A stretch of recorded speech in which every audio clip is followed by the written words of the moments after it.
welcome back to News Geelong. We commence our sports segment tonight, as we always do, off to the Geelong Race Club. Big 8 race program on the synthetic here last Friday afternoon, and early in the day the Peter Moody trained 3-year-old Thermal Current. He'd been placed at listed level at his only 3 starts, and as expected the $1.20 favourite was far too good for his rivals in the Executive Travel Maiden Plate. Running on Melrose Place with Paradoo on the outside. Going to the front is Thermal Current. He raced away now. Got 2 lengths in front. Melrose Place, Paradoo, box on second and third. But drawing away is Thermal Current. He gets his win on the board. Thermal Current eased up one by 2 lengths. The Dean Howard trained 5-year-old Glamour Planet continued his great affinity with the Geelong synthetic track here. He led all the way, began brilliantly to make it 3 wins and a second from his only 4 tries on the synthetic. And here on the outside, Captain Kidd's going after them pretty well, but Glamour Planet kicked. Glamour Planet leads the way, trying desperately Captain Kidd. Glamour Planet a length and a half in front of Captain Kidd. Glamour Planet in front. Boy, oh boy, he loves racing here, and he's going to win another one at Geelong by 3/4. All those punters that took the $2.60 about the favourite, Beck said no credit, well, they would have had their hearts in their mouths halfway up the straight when she was badly held up. But Michelle Payne, the jockey, found a needle-eye opening in the shadows of the post. In the home running now and moving up on the outside, Shadow Ninja hit the front, Spirit sent after it, and here's the old girl, Orchard Street on the outside claiming the lot of them, but Shadow Ninja's kicking hard. Beck said no credits, winding up late, needs a run, but it's going to come real fast. Shadow Ninja in front, Beck said no credit, picked it up in one fell stride, scorched clear. The 5-year-old galloper Jimmy's better as a Dow stayer, and Jimmy did what he does best, and he outstayed his rivals over the 2100 metres for a popular hometown victory in the final event. And Jimmy hit the front now. 2 lengths to King Taros, Perilous Moment, Viper Room, Mightiest can't go on. Jimmy's better, looked all over a winner at the 150, bursting clear. He's 2 lengths in front of Moosey Market, Perilous Moment, King Taros, and Viper Room going to third, but Jimmy's better's too good and won by over 2 lengths. And that's the wrap-up of racing here last Friday afternoon. A week off next Friday, and we resume here on the synthetic on Friday, September the 6th.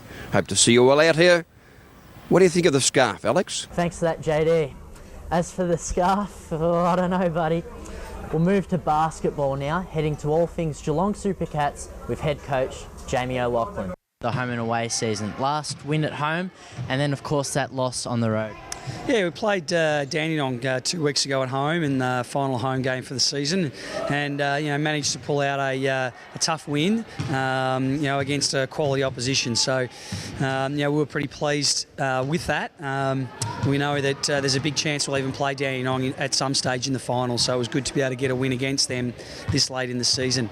Then last weekend went to Knox and played up there against a Knox team that's had their ups and downs this year, but they certainly had an up night on the weekend. It was the 300th game for their captain and 2 of their veterans retiring, and so the emotions ran pretty high all night.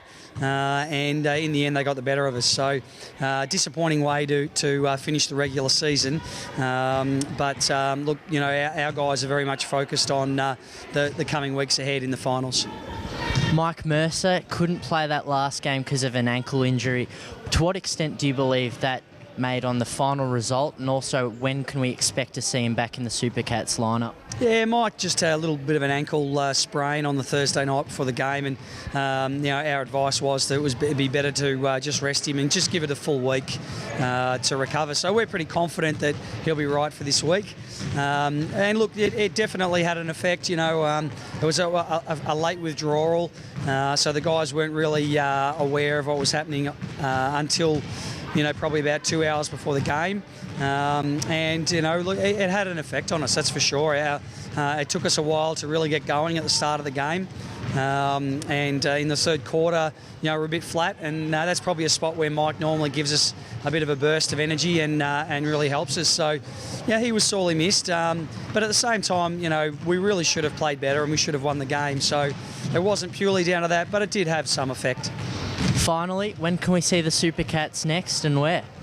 Our next game is up in Bendigo. It's the first round of the finals on Saturday night. So hopefully, we can get the win there. And if we do, we get a week off, and then the following week we'll play the conference grand final at home. So fingers crossed for that. If we fail to win on Saturday night, then next Saturday, we'll play a preliminary final at home. So either way, our next finals, our home, there's a home finals game coming up, and so that'll be pretty exciting for everyone.